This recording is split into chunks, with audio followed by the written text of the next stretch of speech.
સૌથી પહેલા ગુજરાતમાં તંત્ર જે છે એ કેટલું ખાડે ગયું છે તેનો વધુ એક જીવતો જાગતો દાખલો વડોદરાથી સામે આવ્યો। વડોદરાની સયાજી હોસ્પિટલ મંત્રીજીના માનમાં નતમસ્તક થઈ ગઈ। મંત્રી આવે તે પહેલા હોસ્પિટલનું રંગરોગાન થઈ ગયું। દર્દીઓને બહાર કાઢી મુકાયા। સયાજી હોસ્પિટલની આ બેધારી નીતિ સામે જન આક્રોશ ભભૂકી ઉઠ્યો। ત્યારે જુઓ તંત્રની મંત્રી ભક્તિ બાર આજે શું થયું છે, આવો જોઈએ, જાણીએ, સમજીએ।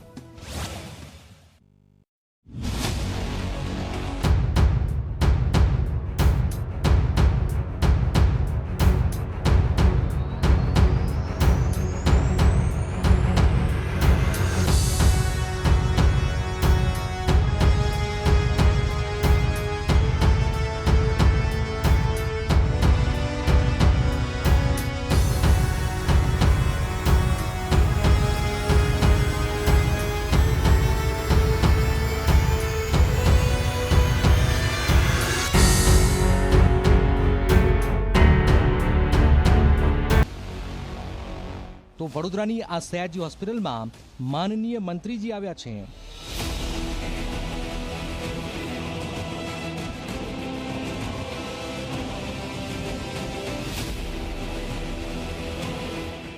મંત્રીજી ગંભીર બ્રિજની દુર્ઘટનાના ઈજાગ્રસ્તોને મળવા આવી રહ્યા છે, તો મંત્રીજીના માન પાનમાં આ બધું તો કરવું જ પડે ને। હું સવારે અહીંયા બેસેલો હતો, મારી સામે ખાડા પૂરવામાં આવ્યા। એ બીજા એક સાહેબે એમણે કીધું કે ફટાફટ પૂર, નહીં તો તકલીફ થઈ જશે, હેરાન થઈ જઈશું। એવી રીતે કહેવાનો મતલબ એ જ છે કે તંત્ર એક આ સરકારી હોસ્પિટલ છે, અહીંયા આટલી બધી પબ્લિક આવે છે, બેઝિક ફેસિલિટી હોવી જોઈએ અહીંયા। જેમ કે અહીંયા લોકો ઊભેલા હતા તો એમને કીધું કે ભાઈ તમે અહીંયાથી ખસી જાઓ, દૂર થઈ જાઓ, તો લોકોને ત્યાં સુધી મોકલી દીધા। એટલે કોમન સાધારણ માણસ છે યાર, એના માટે જે બેઝિક ફેસિલિટી હોવી જોઈએ કે લોકોને એવી રીતે બગાડવા ના જોઈએ। અને આ બધું જે અહીંયા એટલું હમણાં થોડી વાર પહેલાં તો અહીંયા એટલો બધો કચરો પડેલો હતો કે તમારાથી ઊભા પણ ના રહ્યો, એટલી ગંદી વાસ આવતી હતી।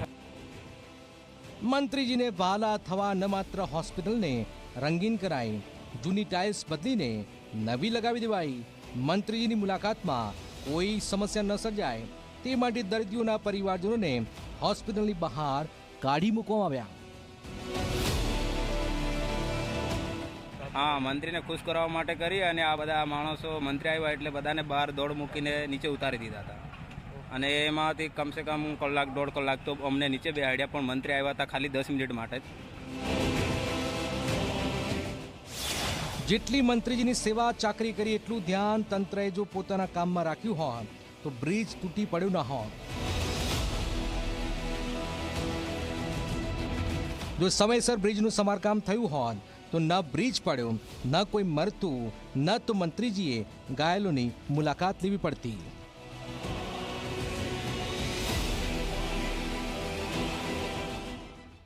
દર્દીઓની મુલાકાત કરતા વધુ તો એક ફિલ્મી સીન હોય એવું જોવા મળ્યું। એસએસજી હોસ્પિટલના જે અધિકારીઓ કહેવાય, શરમ નથી આવતી એ લોકોને કે ત્યાં કચરો સાફ કરે।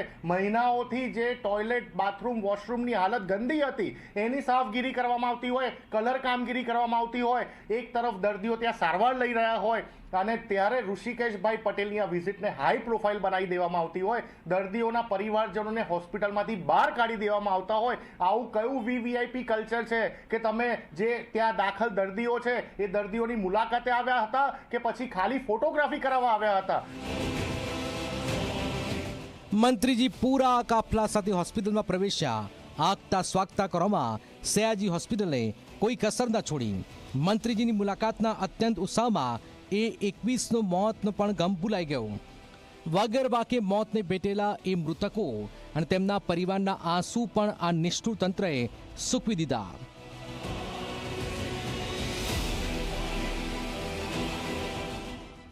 ગંભીરા બ્રિજ દુર્ઘટનામાં કુલ 5 દર્દીઓને અત્રેની એસએસજી હોસ્પિટલ ખાતે સારવાર માટે લાવવામાં આવેલ હતા, જે પૈકી એક દર્દીને અમે રજા આપી દીધેલ છે। અન્ય 4 દર્દીઓ અમારા હોસ્પિટલમાં સારવાર માટે દાખલ હતા, જે પૈકી આજે સવારે એક દર્દીનું મરણ થયેલ છે। મંત્રીજી તો આવીને જતા પણ રહ્યા, પરંતુ આ નિષ્ઠુર તંત્રને રંગરોગાન માટે 2 શબ્દોનો મીઠો કે કડવો ઠપકો પણ ન આપ્યો ત્યારે સવાલો અનેક ઊભા થઈ રહ્યા છે કે શું હોસ્પિટલમાં માત્ર મંત્રીઓ માટે સફાઈ થાય છે? શું સામાન્ય દર્દીઓની કોઈ કિંમત નથી? એ ન ભૂલવું જોઈએ કે જનતા છે તો જ મંત્રી છે, પરંતુ તંત્ર જનતાને ન્યાય આપવામાં કેમ નિષ્ફળ રહે છે?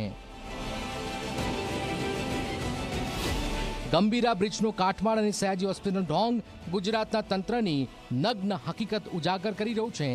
જનતા જવાબ માગે છે પણ તંત્ર ફક્ત ઢોંગ જ કરી રહ્યું છે. ત્યારે શું આ નિષ્ઠુર વ્યવસ્થા બદલાશે?